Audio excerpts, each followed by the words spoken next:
Welcome to another episode of The Brand Called You, a podcast and podcast show that brings you leadership lessons, knowledge, experience, and wisdom from thousands of successful individuals from around the world. We are now in season 4 with over 1,300 recordings, which are being viewed and heard all over the world. I am your host, Ashutosh Garg, and today I'm delighted to welcome a very, very senior professional and coach from Brooklyn, New York, USA, Dr. Sandi Webster. Sandi, Hey, welcome to the show. thank you so much, Ash. Thanks for having me. Thank you. Sandi is the Chief Executive Officer of Sandi Webster Coachsulting, and we'll talk about Coachsulting. She's a serial entrepreneur, an investor, a mentor, and a coach. She's worked with American Express and Saks Fifth Avenue, as well as Verizon. And she's an author. And all of you know I'm very partial to authors. So we will talk about her books later. So, Sandi, let's talk about Coachsulting. It's an unusual word. Tell me about how you got this word and what you're doing. It's not that unusual when you think about it because it's a blend of coaching and consulting. Yep. Right? And that's what I do. Mm-hmm. I'm not fully, I'm a full coach to some people and then I consult. But Mm-hmm. what I found, Ash, was I started out my business being a consulting business, Mm-hmm. the first company that I had. And we consulted in marketing and analytics. Mm-hmm. And when you're a consultant, you go in and you get stuff done, like immediately. You have to use all your resources, all your faculties to deliver. And so I understand that world. When you're a coach, as I started getting into coaching, most coaches don't consult. They give you advice. Yep. And it can take the person you're giving the advice to a long time to get things done. Because you're really saying to them, go out and find the information yourself. I don't like that methodology. If I coach you, I should be able to help you deliver what you need to deliver, and I should be able to help you get it done. So if you want to hire me and say, Sandi, this is part of what I'm doing, help me do it. I like to have a full project when I'm done with you. And so that's how the Coachsulting was formed. Fantastic. It's a great word. I hope you have trademarked it and copyrighted it. I cannot. They told me this is not a word that can be copyrighted, but Sandi Webster Coachsulting can be copyrighted. Okay, wonderful.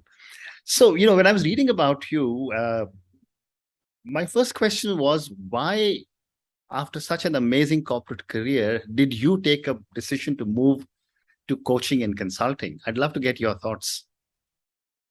Well, I only moved to coaching and consulting after 9/11.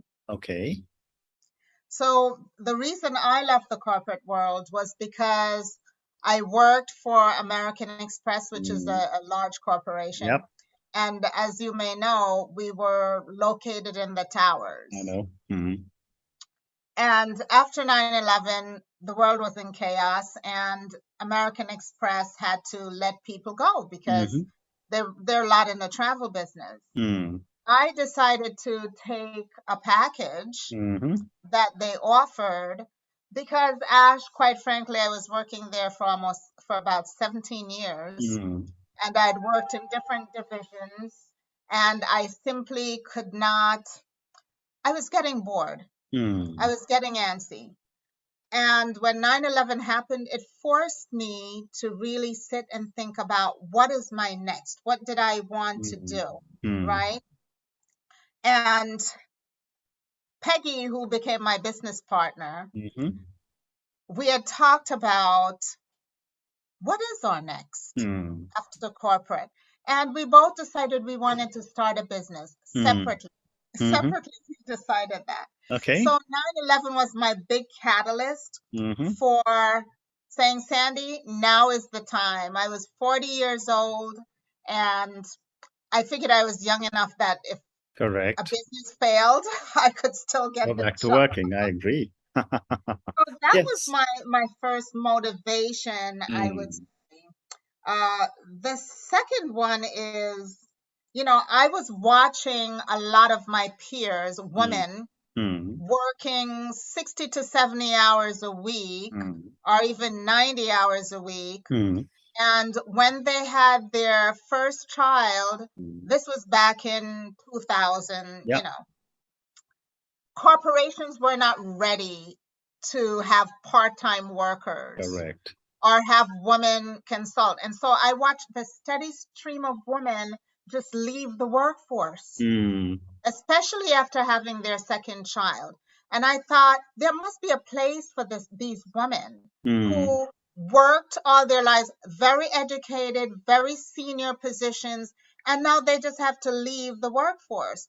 So I started hiring them while I was on the job as consultants. They would come in, hit the ground running. They knew the company. They knew what to do. They were less expensive than the big corporations. And so that's what was my second catalyst. When I formed Consultants to Go, I married the two. Okay. I married the marketing that I did in analytics, and I utilized the woman as my resource for delivering to the corporations, and it worked perfectly. Wonderful, wonderful. You also say that you advise female corporate employees on how to move up the corporate ladder. So you've told me one thing you do for women is you bring them in and you support them as consultants. Yeah. What else do you do in terms of supporting female corporate employees to move up the corporate ladder?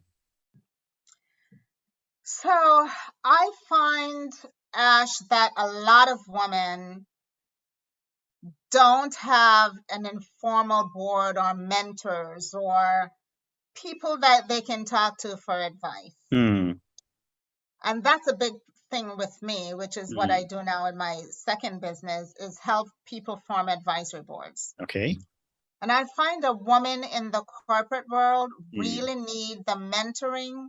They really need a sounding board. Right? Someone to talk to. How do I make this upward move? What are the things that I need to do to facilitate that or not do? Even better, what are the things that I shouldn't do, right? And so I help them with that. I help them form their board. I am on a lot of their boards, so they can call me for advice, or we can meet quarterly to plot their strategy of how to move upwards. And I have to say, it should start really much earlier. Because, as you know, this is why STEM programs are happening, right? Boys are geared towards, math. Women and girls are geared towards writing. And when you grow up, they still pigeonhole you in that niche. Right. And I'm there to say I did marketing and analytics, which is using both sides of my brain. Correct. And I encourage women to explore those careers. Don't think about anymore, we're in a new world. Don't think about, oh, I'm a woman, so I can only be a journalist or I can only do that. You can be in construction. Absolutely. Yep. You can be in anything that you want as long as you do it well. Correct. Right? So that's my advice to female, and especially in corporate. Move up the ladder if you want to. Some women don't. Some women, because of their children, just like being in that position and know they have a stable set. If that's what you want, then do that. That's fine as well. Absolutely. And so that's how I feel, especially about female employees. Very interesting. And when you look at your incredible experience in the corporate world, and then you look at what you're doing in Coachsulting, what are some of the lessons you have drawn from your vast experience to the coaching community or to the coaching world? What are some lessons that I've drawn? Well, I have to say, one of the things that I learned a lot is you have to get up and do the things you need to do. Correct. Like, you can't sit back and wait because first of all, the pandemic taught me a lot too. you don't know how long we have on this Absolutely. earth, right? And so coaching is kind of that. You have a project, you do know how long the length is, but you have to go do it. You have to get up, and I have to incentivize people to take action. And so I have to incentivize myself to take action as well. So that's a big learning that I have from the coaching world. The second one is that women tend to go towards coaching because it's considered a softer skill, right? But coaching is just so much more than that. Absolutely. It's very difficult to help someone stay on track, especially a business owner. I think it's easier for me to be a coach at this point in my life because I've lived a lot, right? I'm 60 years old, so I've done quite a few things in my career. And it's very easy for me to give that advice out of experience. Okay. It's things that I've lived through, it's things that I've learned. And at this point, I couldn't have done it maybe 20 years ago. I don't think I would have been a good coach. Well said. Now, that's really a good thing for me too. I agree with you. I think that there is a lot of value an older coach brings, and I'm a coach also. That and I always get this feedback that the perspectives you are able to give because of the school of hard knocks that you have been through, that there is something definitely there. Yes. But moving on, Sandi, you must have worked with many, many different types of people, cultures, and so on.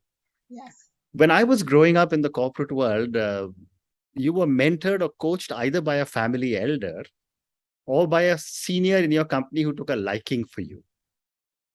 What has changed in the last 3 or 4 decades that people today are willing to pay for certified or qualified coaches? Well, when I started out in corporate, it was in the late 70s, early 80s. Yeah. Coaching was really not a word. Absolutely. That was related to corporations. I think in the late 80s to the early 90s, you only got a coach if you were a senior level executive. Correct. And on the fast track. Exactly. Once you saw someone with a coach, you knew they were being set up for success, Absolutely. right? Yes. And that was something I always looked at and said, why doesn't everyone get set up for success? So I think I learned from that, Ash, is that you need other people to help you in order to move forward because they have a knowledge that you don't or that you can't see. And I only got a coach for about 5 minutes in corporate. Even though I was a director, I got a coach, and it was to help me do a speech that I had to deliver in our town hall. Yeah. And I took that lesson and said, you know what? I'm going to go and get the outside help that I need. Now, the grandmother help is always very good. Correct. Correct.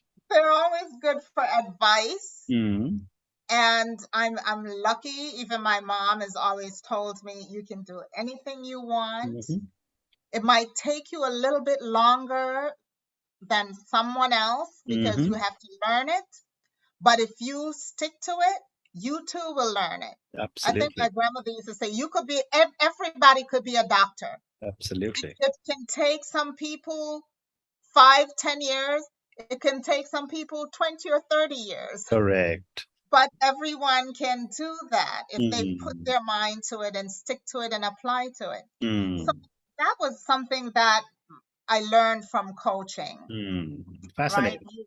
You definitely have to put the work in, and you need outside help. And it's not a bad word. Okay. At one point, people thought if you were getting coaching that in corporate you were on the fast track. But if I were to say to someone outside of that, I'm getting coached, they think you're a dummy. Why do you need that?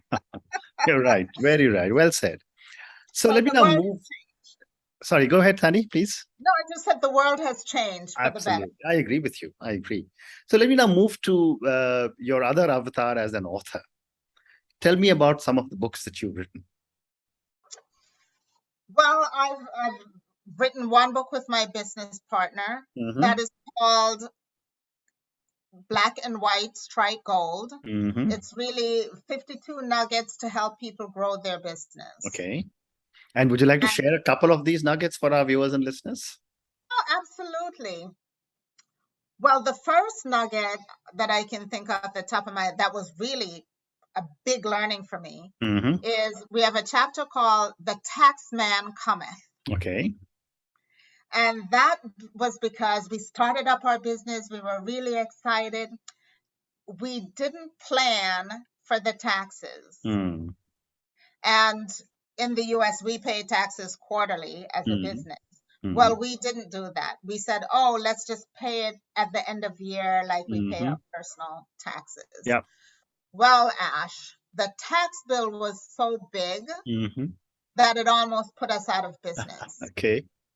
And that is something I want to tell all business owners. You have to pay taxes. Yeah. It will catch up to you. Yeah. You know, we started getting one project every year, and we say this is our tax project. Okay. Yeah. This is what we're going to use. So we're setting it aside to pay our taxes. And I carried that throughout entire work life. Let's see. Oh, Choose Your Partners Wisely. Okay. Is another chapter we had. Yeah. Peggy and I were business partners, and when we set up our agreement, it was longer than a marriage contract. It was longer than, you know, any agreement we've ever done because we put all the what ifs in there. Yep. What if I were to die? We call it getting hit by a truck. Yeah. What if we got hit by a truck tomorrow? You know, what would happen? Who would take over the business? Who, how would the money be dispersed to our families? And then as we moved along the continuum of partnership, we realized this is even more complicated than a marriage. Right. It is. Your partner knows more about you than your spouse. Correct. Absolutely. They know the good, the bad, and the ugly, where everything is buried. And so if you're taking on a partner in your business, you need to vet that person. You know, your credit gets tied up with your partner. Correct. Right? And so that impacts your personal life. And if I have bad credit, I'm giving that to my partner. Correct. And so I thought, oh my God, people should know this before they get into business and just choose a partner because of the skill set. You have to check their entire background to see, because you take on a part of that person's legacy, what they bring with them, right? So I think those are two that I think were very interesting. Very interesting. So I've got time for two more questions. Let me ask you my next question, which is about you personally. In a life which has had so many interesting careers, if I can use, a professional manager, author, consultant, coach, entrepreneur, what would you say are 3 key milestones that you think are important? Well, the first milestone for me was 9/11. Okay. The biggest one I could think of was 9/11. I mean, it impressed upon me how fleeting life is. Correct. You wake up, you have first of all, be thankful you woke up. True. Secondly, you don't know what the world has for you. Yep. from minute to minute. I got up to go to work one morning and my world was gone, was demolished. Right? And then I had to make a decision of what to do with my life at that point.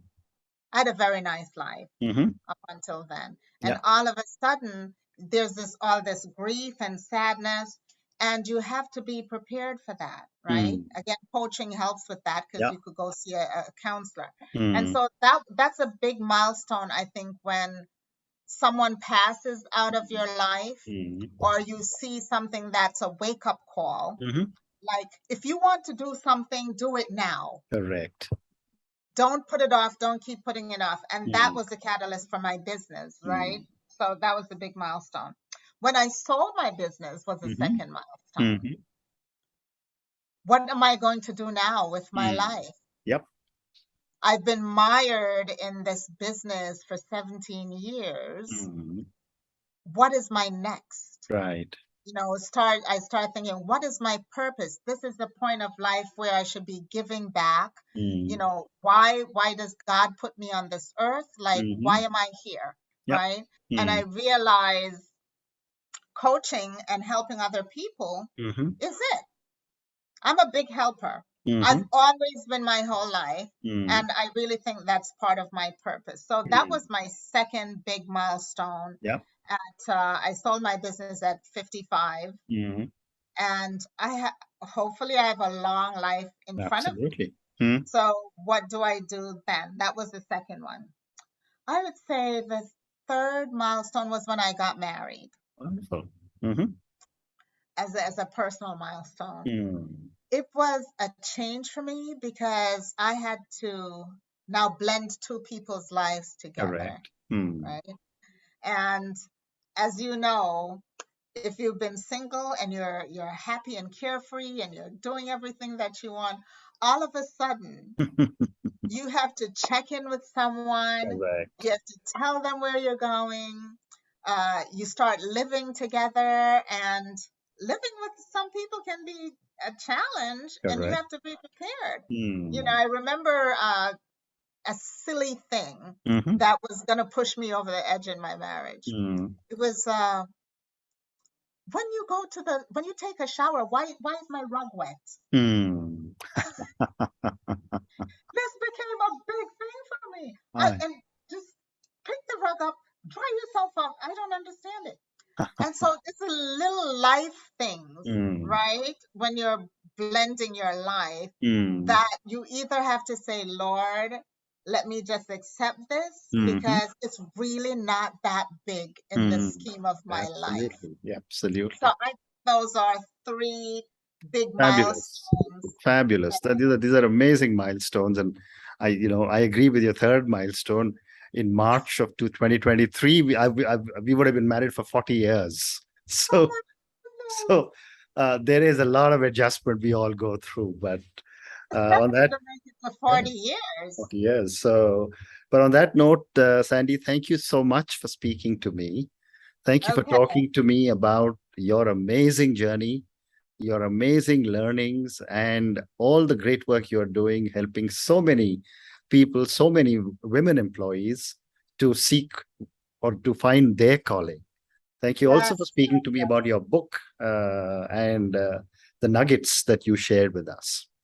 Thank you once again for speaking to me. Good luck. I truly appreciate it. Thank you.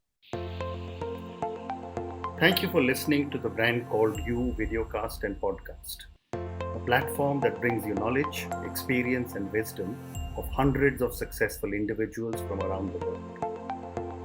Do visit our website www.tbcy.in to watch and listen to the stories of many more individuals. You can also follow us on YouTube, Facebook, Instagram, and Twitter.